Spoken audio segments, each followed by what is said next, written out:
Welcome back to the deep dive. Today we're zeroing in on something really common, the complete blood count, or CBC. Right. Probably the most ordered lab test there is. Exactly. And our mission really is to get past thinking of it as just, numbers on a page. We want to uncover the story it tells about your health. It's such a valuable snapshot, a vital look at your well-being, actually. And the goal here is to turn that data into something you can use, some proactive knowledge. Okay, so let's unpack that. What makes it so powerful? I mean, we know it screens for basic stuff like infection or anemia. Right. But it's how it does that. It gives these really crucial insights into, say, your immune system strength.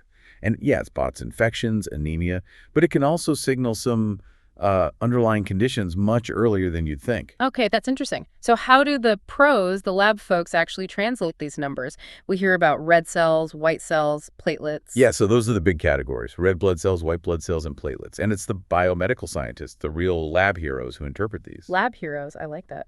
Definitely. Their expertise in reading these specific counts, like the different types of white cells, not just the total, that's what drives accurate diagnoses. Honestly, it leads to life-saving decisions sometimes.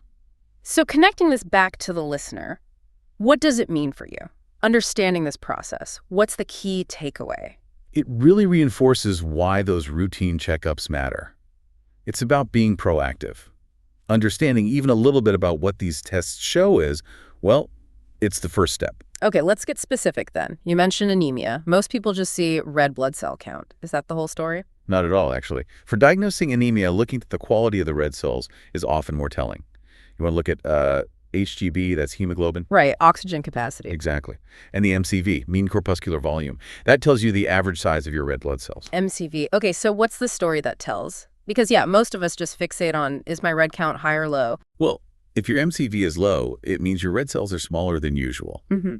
And that tiny size, it's a classic sign of iron deficiency anemia, often pops up way before you feel that really crushing fatigue. Wow, okay. And if it's high MCV means the cells are larger. That can point to totally different things, maybe a B12 or folate deficiency. See how that number starts painting a picture. Yeah, it really shifts from just a number to a potential diagnosis. Yeah.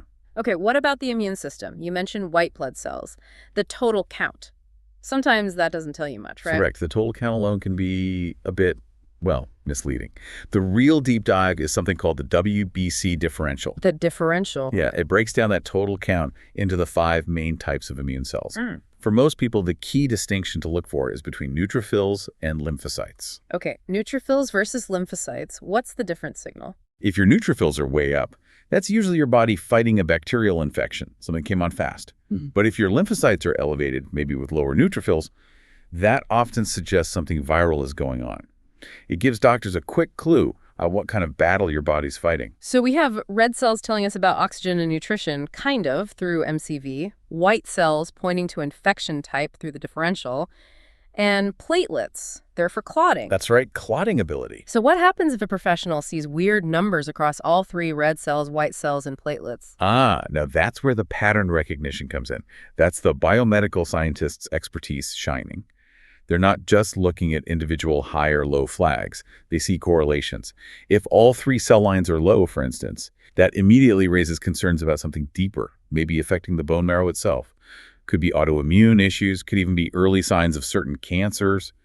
That overall pattern is critical. Yeah, right. So for you, the listener, when you get that report, it's not just a chore, this routine checkup. It's like active intelligence gathering. Just knowing the difference between low hemoglobin and low MCV, that's a step towards managing your own health proactively. Precisely. That's the core message. The CBC isn't just paperwork.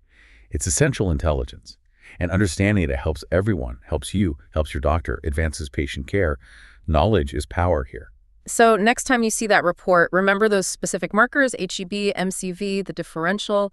And here's a final thought. If this single routine test can hint at your iron levels, what kind of inflammation you might have, even potential clotting risks, what insights are you missing by just filing it away until the next routine checkup? Maybe it's time to open the page and read your own story. Thanks for joining us on The Deep Dive.